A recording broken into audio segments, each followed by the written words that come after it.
She stands in my church office, 16 and trembling. I'm pregnant by your brother. I close the door, lock it. The click echoes. Noted. Now tell me everything. Madison, that's her name, doesn't cry. That scares me more than tears would. She holds an envelope against her stomach like armor, fingers white at the edges. The fluorescent lights hum above us, casting shadows that make her look even younger. Through the door, I hear my secretary typing, unaware that my world is reshaping itself with each breath this child takes. He's going to deny it, she says. Her voice carries that specific flatness of someone who's rehearsed this moment too many times. That's why I brought proof. The envelope smells like church, old paper, and grace. Inside, 3 pregnancy tests spread across my desk, all positive, all dated 3 months ago. She watches me study them, and something shifts in her eyes. Not hope, exactly, more like relief that someone finally knows.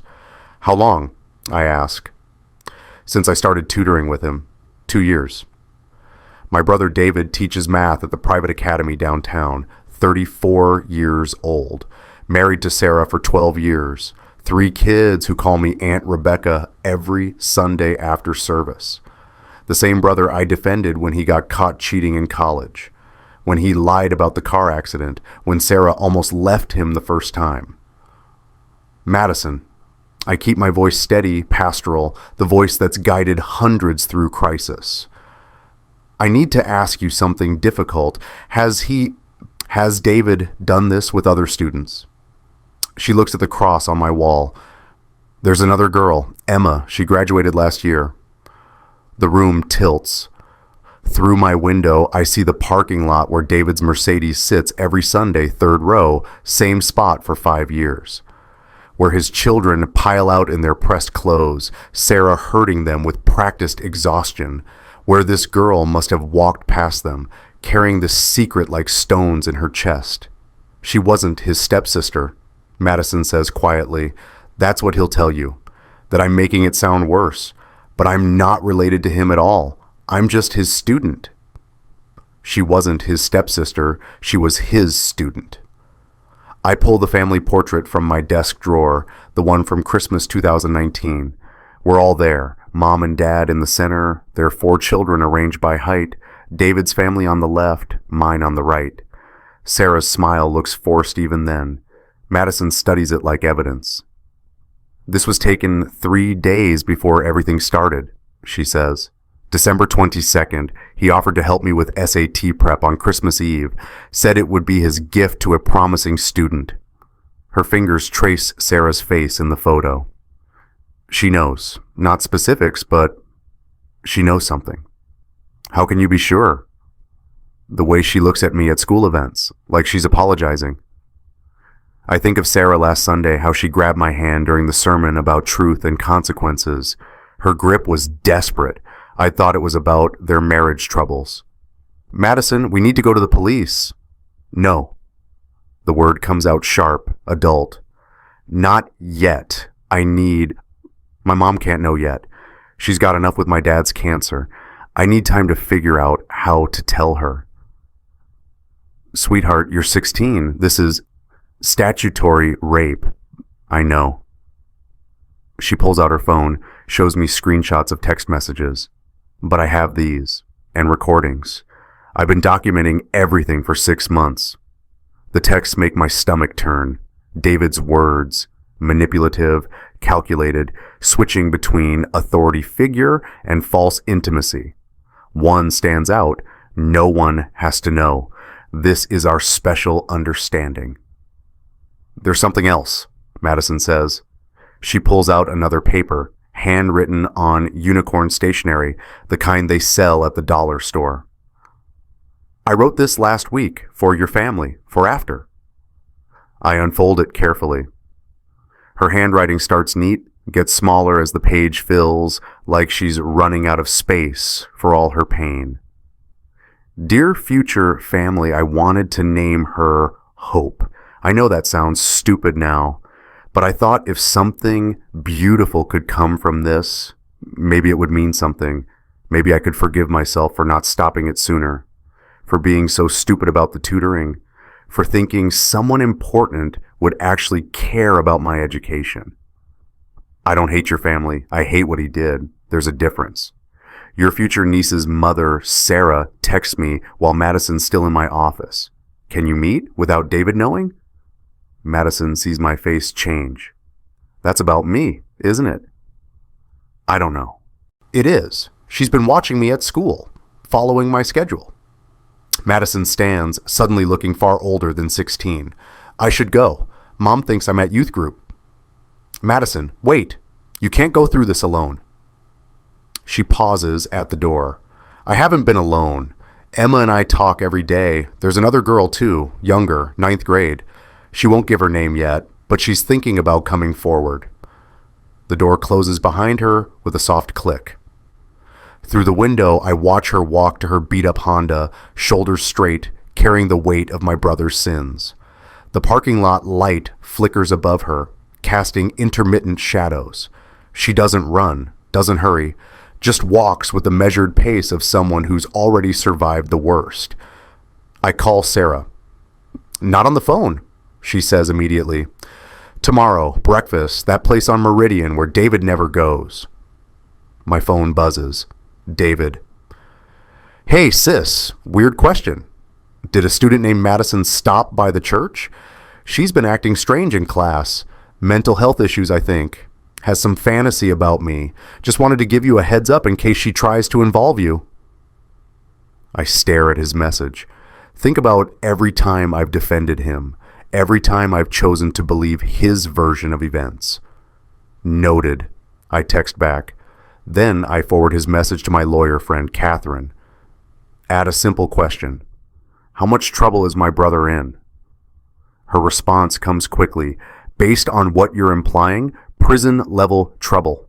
Call me, now. I don't call, not yet. Instead, I sit in my empty church office, holding Madison's letter, smelling that dollar store paper with its printed unicorns dancing across the margins. Somewhere in this city, a 16-year-old girl is probably lying to her cancer-stricken father about where she's been. Somewhere else, Sarah is tucking in 3 children who don't know their father is a predator. And Emma, graduated Emma, is living with memories that will shadow every relationship she ever has. The family portrait stares up at me from my desk. Mom's proud smile, Dad's patriarchal satisfaction at his gathered clan, David's confident smirk. We look so normal, so blessed. The kind of family people point to as an example. That photo was taken 3 days before everything started.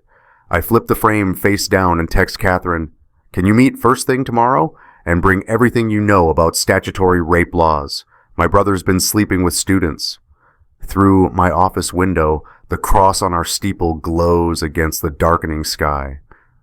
I think about Madison's flat voice, her terrible composure, about Sarah's desperate grip during last Sunday's sermon, about Emma, graduated but not free, about the 9th grader who won't give her name.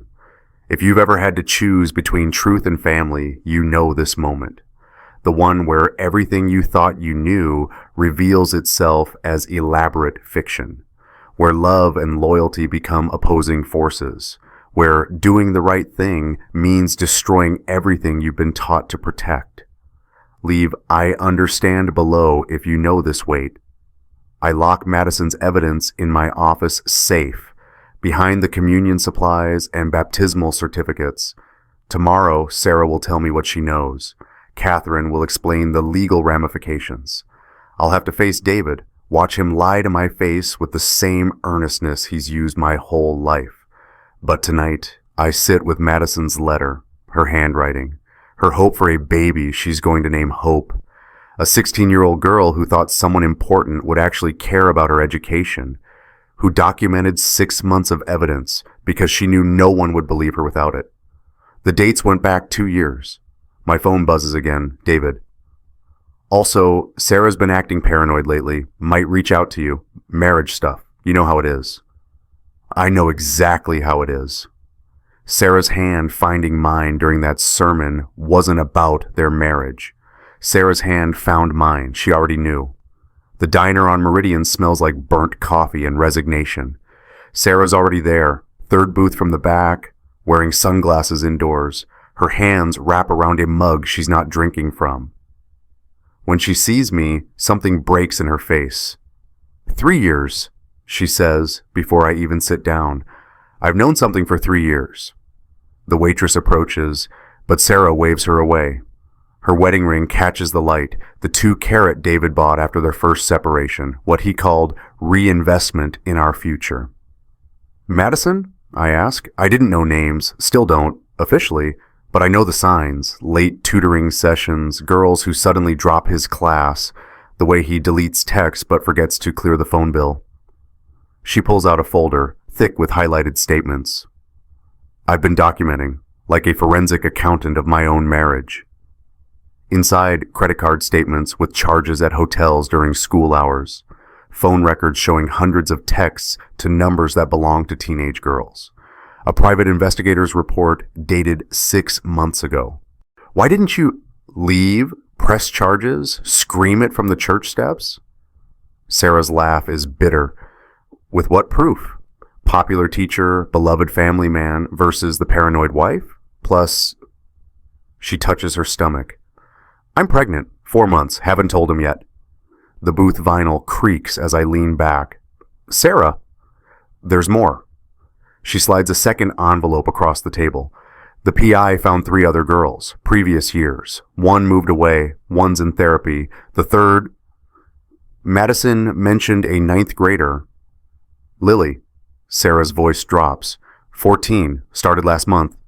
My phone buzzes. David again. Family dinner, Sunday. Mom wants all of us there. Sarah sees my screen. He's escalating. When they get paranoid, they get controlling. Family dinners, group activities, keeping everyone close and watched. Madison has recordings. Thank God. Sarah's relief is physical, her whole body sagging. That's the only thing that might stick. My evidence is all circumstantial, but a 16-year-old with recordings... Why are you telling me this? Why now? Sarah removes her sunglasses. Her left eye is yellowed at the edge, healing from purple. Concealer cakes in the fine lines. Because Madison came to you. Because you're the only one in your family who might choose justice over blood. And because...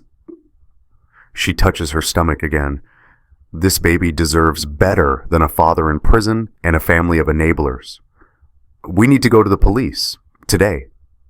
I have a lawyer, Catherine Morrison. Do you know her? I called her last night. Good. She's setting up a meeting with the DA. Quiet, careful, but Rebecca.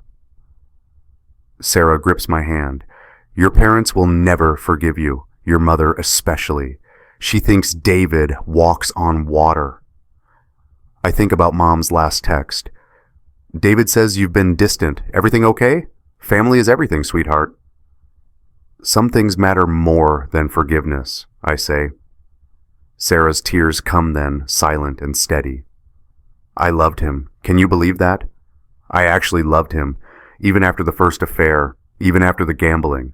I thought, if I loved him enough, prayed hard enough... That's not your fault. I teach at that school. I see those girls every day. Madison in the hallway, Emma before she graduated. God, the weight she carried in her shoulders, and I knew, part of me knew. She pulls napkins from the dispenser, her movements sharp. What kind of woman does that make me? A trapped one, a scared one, a complicit one. The waitress returns, refills Sarah's untouched coffee. The normalcy of it, the pour, the smile, the anything else, hun, feels obscene against our conversation. There's something else, Sarah says after the waitress leaves. The school board meeting next week. David's up for tenure review, department chair position, more access, more authority, more trust. We can't let that happen. No, we can't. She slides a USB drive across the table. Everything I have is on there. Phone bills, credit cards, PI report, and pictures he doesn't know I found. Nothing illegal. He's too smart for that. But enough to show a pattern. My phone rings. Mom. Don't answer. Sarah says. Not yet. You need to be ready for what comes next. But I answer anyway. Hi, Mom. Rebecca, honey, David told me some concerning things about a troubled student. She hasn't contacted you, has she? He's worried she might make false accusations. You know how these teenage girls can be, especially the ones from broken homes. I watch Sarah's face as she hears my mother's voice, tinny through the phone. Her expression is stone. I'll keep an eye out, I say.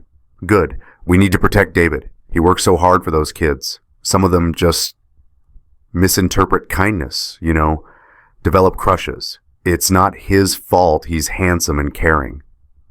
Right. Oh, and Sunday dinner is at 5. Bring that potato salad everyone loves. She hangs up. Sarah and I sit in the silence. Your mother's been saying things like that for years, Sarah says. Those girls. Misinterpretations. David's such a good man. She knows, Rebecca. Deep down, she knows, and she's choosing not to see it. That's not... Last Christmas, Madison was at the house, helping with David's special project for extra credit. Your mother walked in on them in his office. Nothing happening, but Madison was crying. Your mother told her to be grateful for the attention and close the door. Mom chose him. Dad chose her.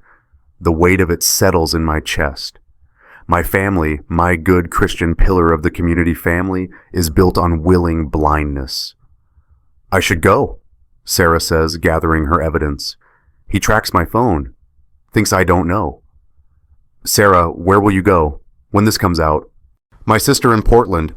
She's been begging me to come for years. She stands, one hand protective over her stomach. This baby won't know him. That's my promise. She leaves cash on the table and walks out, shoulders straight despite everything she carries. Through the window, I watch her get into her minivan, the one with the stick figure family on the back. 2 parents, 3 kids, the perfect family advertisement. She filed papers that morning. Catherine's law office is all mahogany and authority. She doesn't waste time on pleasantries. Statutory rape in this state. Strict liability crime. Doesn't matter if she consented. Doesn't matter if she looked older. Doesn't matter if she pursued him. She's 16, he's 34, he's in a position of authority. That's 15 to 20 years. But the recordings Madison has, gold. The other girls, pattern of behavior, Sarah's documentation, supporting evidence. Your brother is finished, Rebecca. The words should bring relief. Instead, I feel sick. What about Madison? The trial, the publicity? That's the hard part. These cases always are. She'll be dragged through hell. Her sexual history, her grades, her family situation, all fair game for the defense. Catherine's voice softens. But with multiple victims, documented evidence, and Sarah testifying, he'll likely plea bargain. 8 to 10 years, sex offender, registry for life. His kids will grow up knowing their father is a predator, or Sarah protects them with careful lies until they're old enough for truth. Either way, trauma. And if we don't pursue this? Catherine's look is sharp. Then Lily, the 14-year-old, becomes the next victim. And the girl after that, and after that. Men like your brother don't stop. They just get better at hiding it. Statutory rape doesn't require consent proof.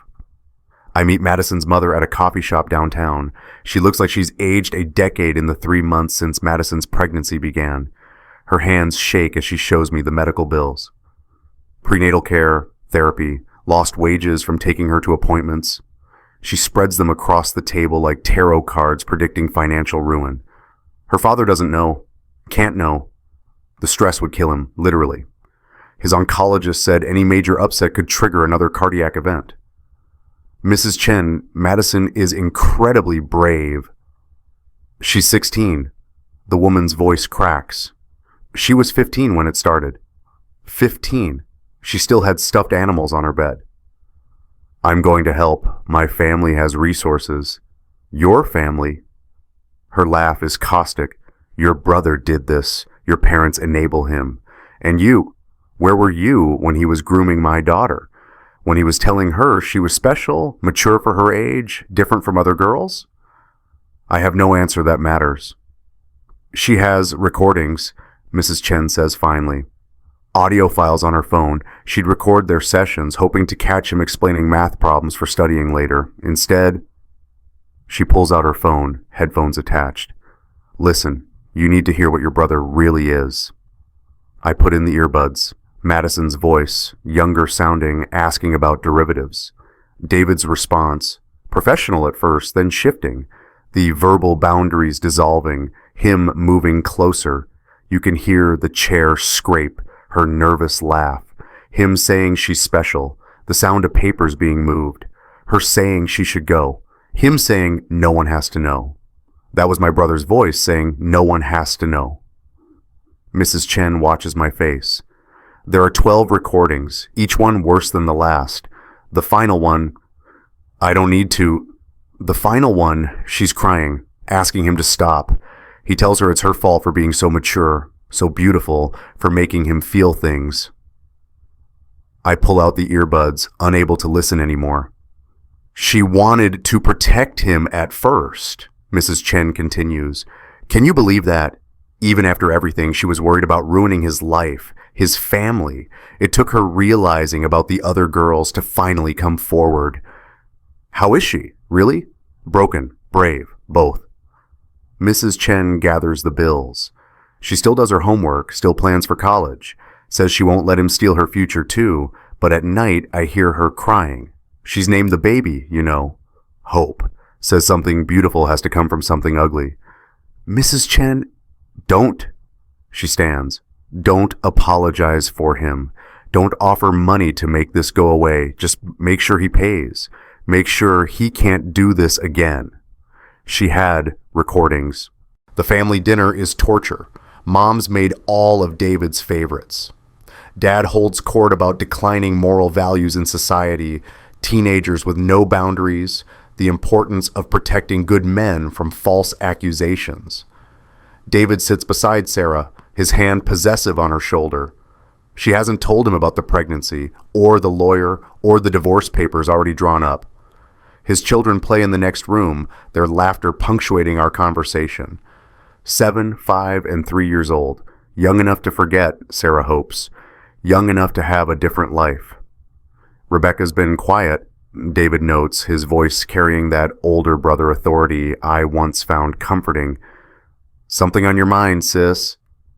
What matters more, legal innocence or moral accountability? I think some of you understand this moment. The weight of knowing versus the cost of telling. Just thinking about Sunday's sermon, truth and consequences. Heavy stuff, he says, but his eyes narrow. Speaking of truth, that troubled student I mentioned? Madison? She's been making up stories. Poor kid. Trauma from her dad's illness, probably. I'm recommending she get psychological help. Through the school? Sarah asks, her voice carefully neutral. I've already started the paperwork, mental health hold possibly, for her own good. Mom nods approvingly. You're so caring, David.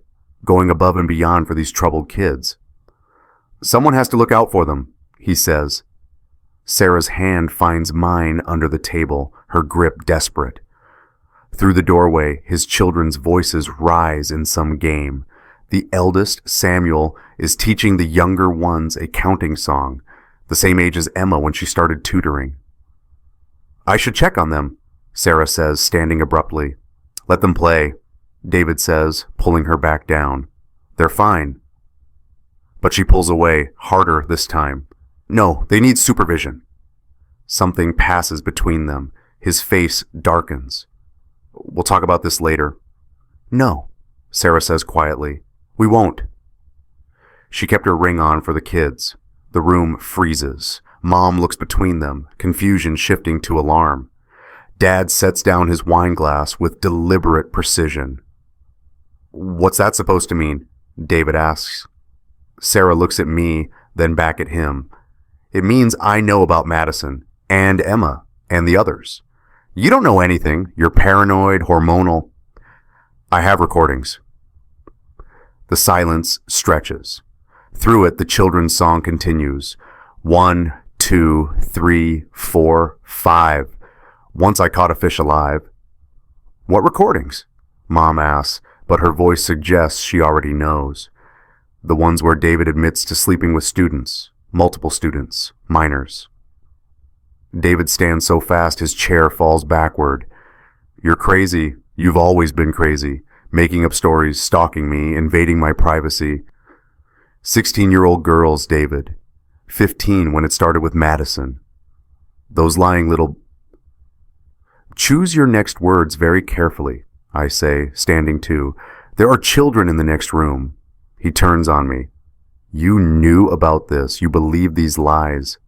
I believed the evidence, the recordings, the documentation, the pregnancy tests. What pregnancy tests? Mom's voice is shrill. Madison's pregnant, Sarah says simply, 4 months along. The sound Mom makes isn't quite human. Dad's face goes the color of old paper. But here's the thing, Sarah continues, her voice gaining strength. I'm pregnant too, also 4 months. So David, you've been busy, haven't you? Your student and your wife, probably on the same days. David lunges at her, but I'm between them before he can reach her. He's stronger, but I'm ready. We've played this game since childhood. Him using his size, me using his momentum against him. Don't. My voice is ice. Not in front of your children. Not ever again. My children? You're going to destroy my children's lives over some teenage whore's lies. The slap comes from behind me. Mom, her hand still raised, stares at David like she's seeing him for the first time. We don't use that language in this house, she says, but her voice is hollow. She knows, has always known. Mom, David starts. No. She sits heavily. No more lies. I saw you with that girl at Christmas in your office. She looks at Sarah. I told myself it was nothing. Told myself I was misinterpreting. Told myself... She covers her face. God forgive me. I told that child to be grateful. The police were outside, but they're not. Not yet. This is just a family dinner destroying itself from the inside. This is just truth detonating in slow motion. Shrapnel finding every soft place we've protected with years of careful denial. The children's song has stopped. Samuel stands in the doorway, his 7-year-old face confused. Why is everyone yelling? Sarah goes to him immediately, drops to his level. Sometimes adults have big feelings too. Let's get your brother and sister. We're going to have a sleepover at Aunt Becky's house. Is Daddy coming? Not tonight, sweetheart. David moves toward them, but I block him again. No. Those are my children. And you're going to stay away from them until a court decides otherwise. He looks at our parents, seeking allies. Dad won't meet his eyes.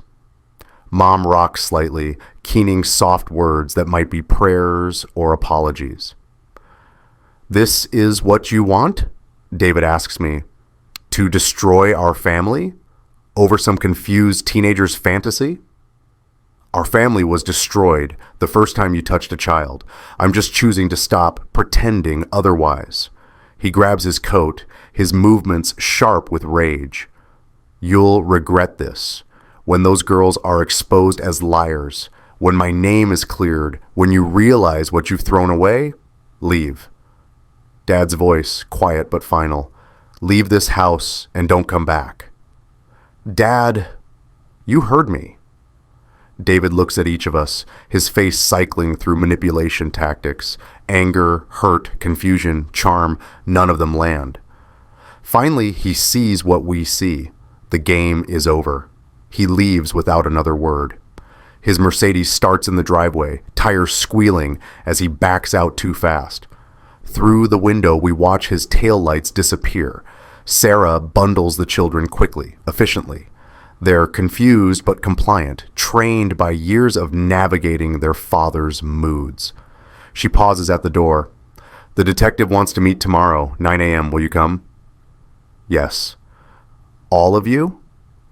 I look at my parents. Mom nods, barely. Dad just stares at the place where David's chair fell. We'll see, I say. After they leave, after the house empties of everything but truth and its aftermath, Mom finally speaks. I chose him. Her voice is broken glass. That little girl came to me for help, and I chose my son. I chose my son over a child. We all did, I say. Every time we looked away, every time we made excuses, every time we chose family comfort over uncomfortable truth. Dad stands, aged a decade in an hour. I need to call Catherine Morrison, start setting aside funds for the victims. It won't be enough, but it's something. I finish.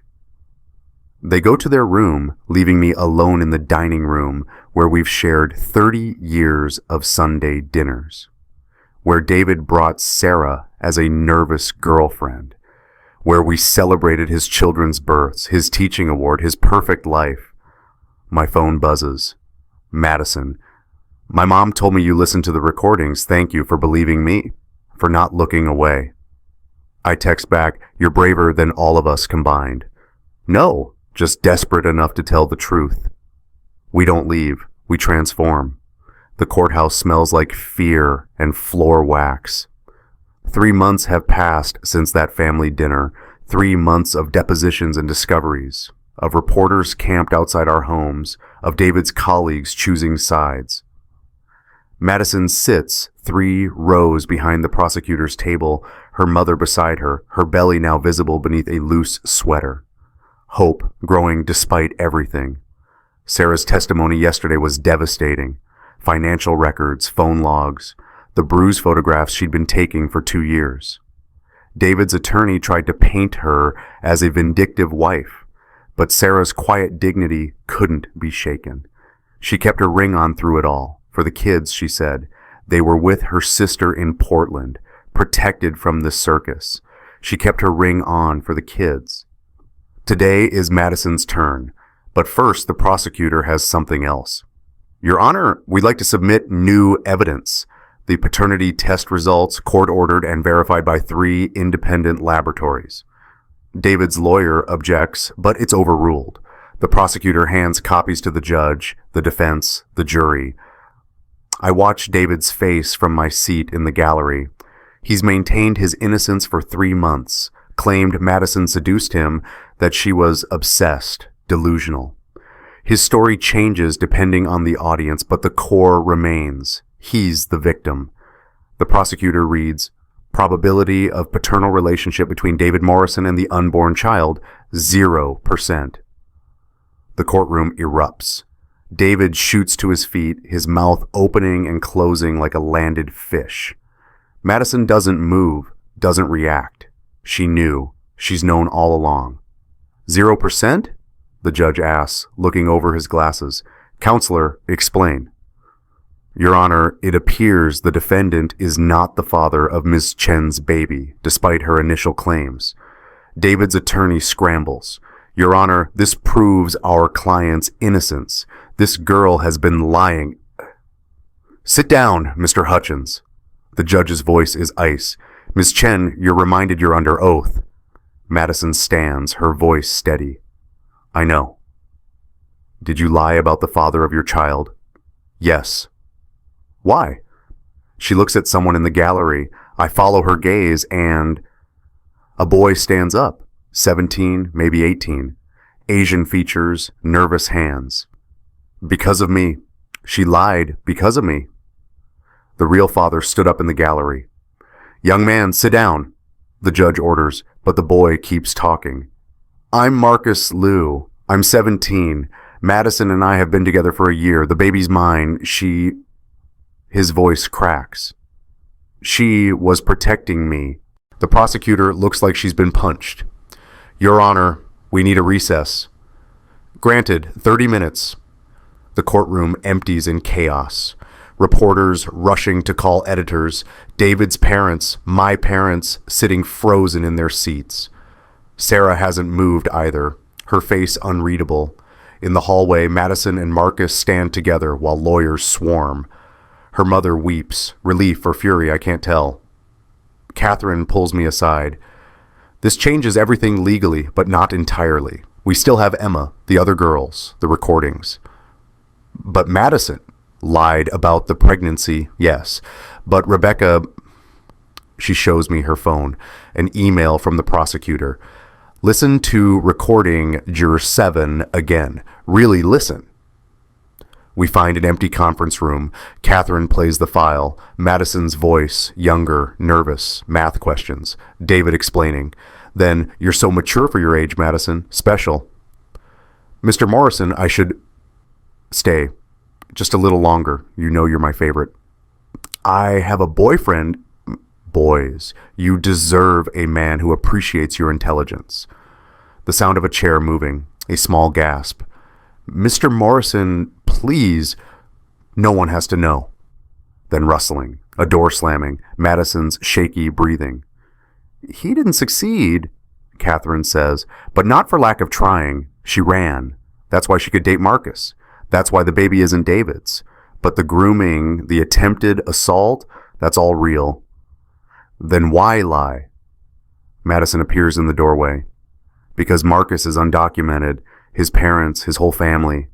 If I'd named him, ICE would have come. They'd have been deported.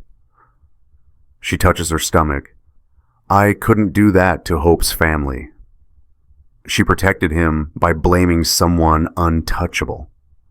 We return to the courtroom. The judge looks exhausted.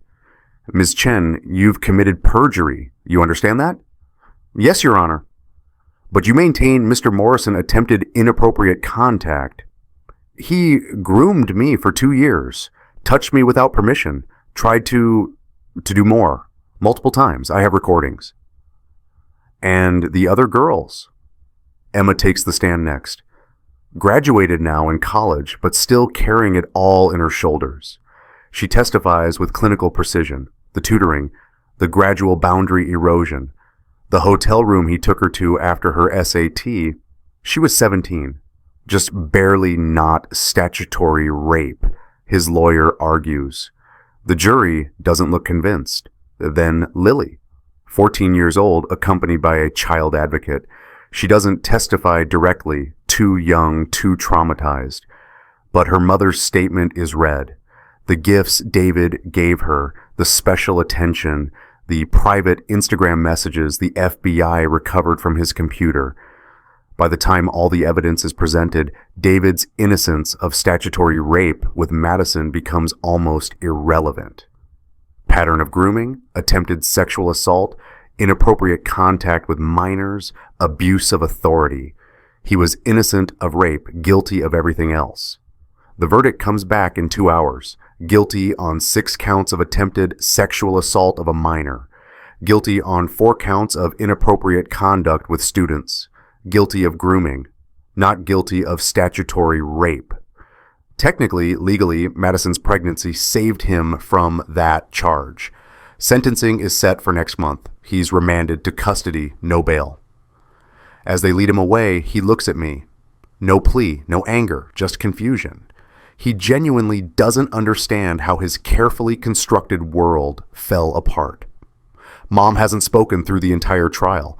Now, as we stand to leave, she touches Madison's shoulder. I'm sorry. Her voice is barely audible. At Christmas, what I said, I'm so sorry. Madison nods but doesn't grant absolution. Some things can't be fixed with apologies. Outside the courthouse, reporters swarm. Madison, why did you lie? How do you feel about the verdict? What's next for your family? Marcus shields her, guides her to a waiting car. His family surrounds them, parents, siblings, aunts. The family she was protecting. They've been at every hearing, silent support she couldn't acknowledge until today. Ms. Morrison, a reporter shouts at me. Your brother maintains he was set up. Any comment? My brother was found guilty of attempting to sexually assault children. That's all that matters. But the false pregnancy claim, a desperate teenager tried to protect her boyfriend's family while also seeking justice for attempted assault. The real crime is that she felt lying was her only option. We don't leave. We transform. 2 months later. David's sentencing was 8 years, Possibility of parole in 5. Sex offender registry for life. Teaching license permanently revoked. Sarah's divorce was finalized last week. She kept the house. David signed it over to avoid a civil suit from the victims. I'm in that house now, helping her pack. The kids are in therapy, doing as well as can be expected. Samuel asked if Daddy was bad. Sarah told him Daddy made bad choices and had to face consequences. It seems to be enough for now. Portland will be good for us, Sarah says, taping another box. My sister's neighborhood has great schools. The kids will have cousins to play with. Have you told them about, I gesture to her belly, now 7 months along, that they'll have a sibling? Yes. That it's David's? Never. This baby will grow up as mine alone. David signed away parental rights as part of the plea deal.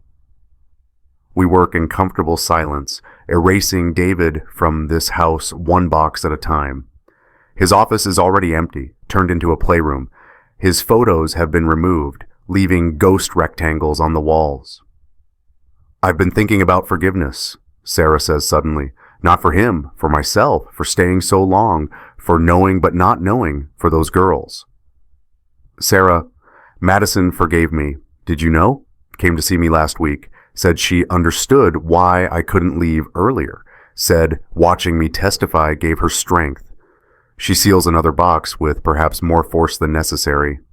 A 16-year-old victim gave me, the adult who should have protected her, forgiveness. My phone buzzes. It's a photo from Madison. Her and Marcus at a courthouse, but not for a trial. Marriage license in hand. Making it official before Hope arrives. Her message reads, "You're invited to the ceremony. Small, family only. You're family now." I show Sarah. She smiles, the first real smile I've seen from her in months. Good for them. That baby will be so loved. The doorbell rings. It's Mom, holding a casserole dish like armor. I brought dinner, she says uncertainly. Sarah and I exchange glances. Come in, Sarah says finally. The kids would like to see their grandmother. Mom enters carefully, like the house might shatter. She sets the casserole on the counter, then surprises us both by pulling Sarah into a hug. I failed you, Mom says into Sarah's hair. I failed those girls. I failed my own grandchildren by teaching them loyalty matters more than truth. Sarah stiffens, then slowly returns the embrace. We all failed, Joyce, but we're trying to do better now. No X, no Y, just Z, Mom says, pulling back with wet eyes. No more excuses, no more enabling, just accountability.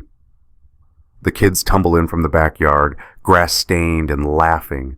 They swarm Mom with the unconscious affection of children who don't yet understand the adult world's complexities.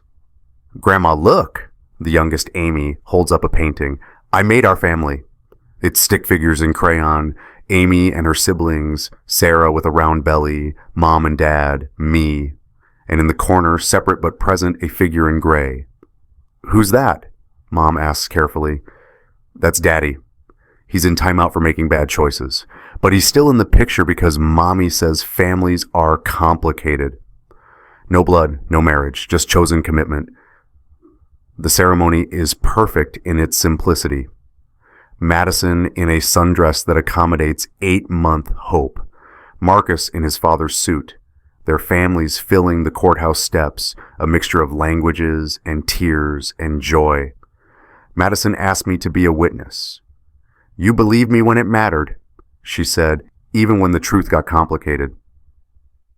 As they exchange rings, simple bands from Walmart, all they can afford, I think about family, about David serving his sentence upstate, about Mom and Dad in counseling to understand how they enabled him, about Sarah building a new life in Portland, about the baby she'll raise alone, about Madison and Marcus and Hope creating something beautiful from something that started ugly. By the power vested in me, the justice of the peace says, I now pronounce you husband and wife. They kiss soft and sweet while their families cheer.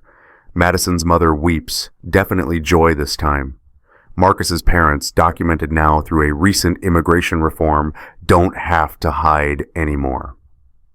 After, at the small reception in the Chen's backyard, Madison finds me. "I need to tell you something," she says, "about David, about what really happened." "Madison, you don't owe me. He never succeeded in the worst part, but he tried so many times, and when I finally fought him off that last time when I ran, I was so angry, so tired of being prey." She touches her belly.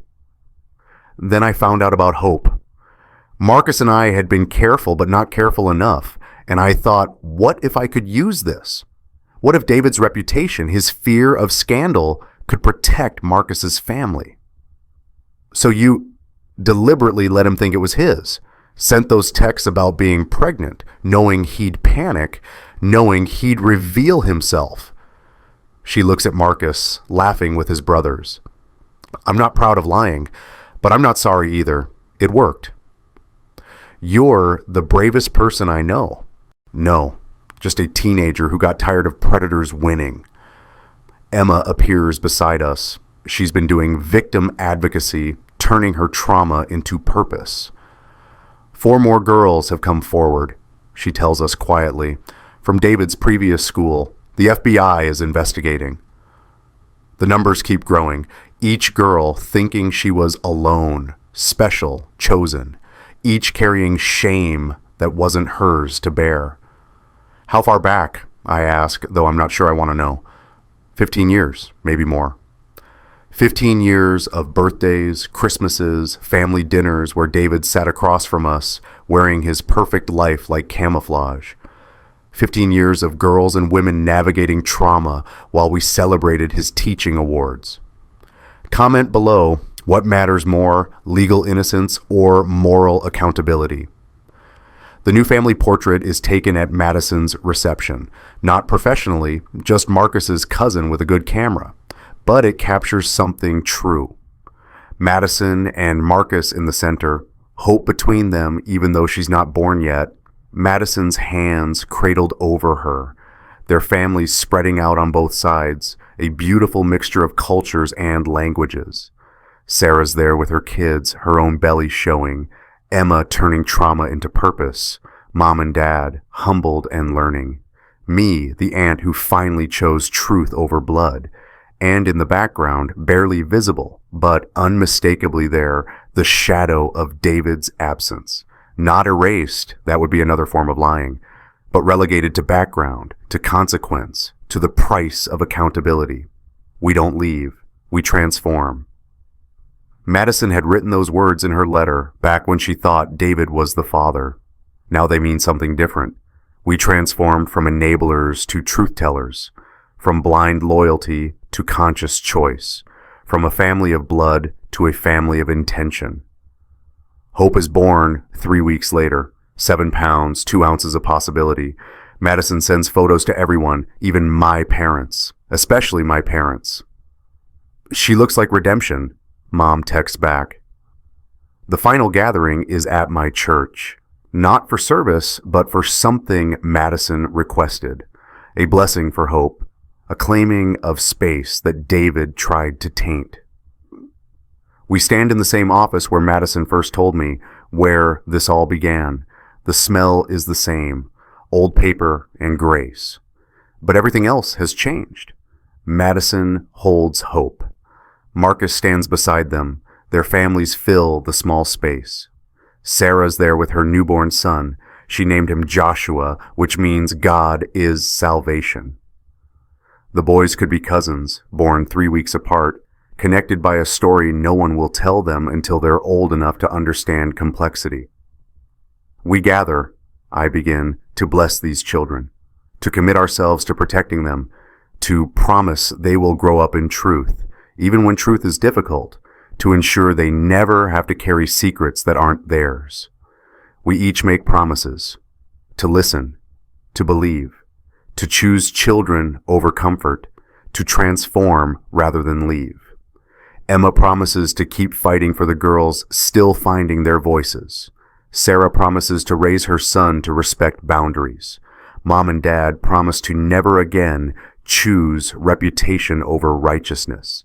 Madison and Marcus promise to tell Hope she was born from love, even if the path to her was complicated. I promise to remember that family isn't just who you're born to. It's who shows up when the world falls apart. We end with Madison's words, the ones she's claimed as her truth. We don't leave. We transform. We become the family we needed when we were drowning in silence. Share your own story of chosen family below. How did you redefine what family means? The cross on the wall witnesses our circle, survivors and supporters, truth tellers and reformed enablers. David would hate this, the mixing of social classes, the centered victims, the accountability without forgiveness. But David's in a cell upstate, learning that actions have consequences. His children are in therapy, learning that love doesn't require enabling. His victims are healing, learning that truth can coexist with complexity. And hope. Hope sleeps through it all, unaware she's the center of a transformed universe, born from a lie that revealed the truth, named for what Madison refused to surrender, proof that something beautiful can grow from the ugliest soil. The portrait from the reception hangs in my office now, all of us arranged not by height or blood or tradition, but by choice, by showing up, by refusing to leave when leaving would have been easier. Madison was never pregnant by my brother, but that lie, that desperate, protective, brilliant lie, revealed every truth we'd been hiding. And in the end, that's what family is. The people who stay when the truth comes out, who transform rather than abandon, who choose accountability over ease. We don't leave, we transform. And we begin again, honest this time,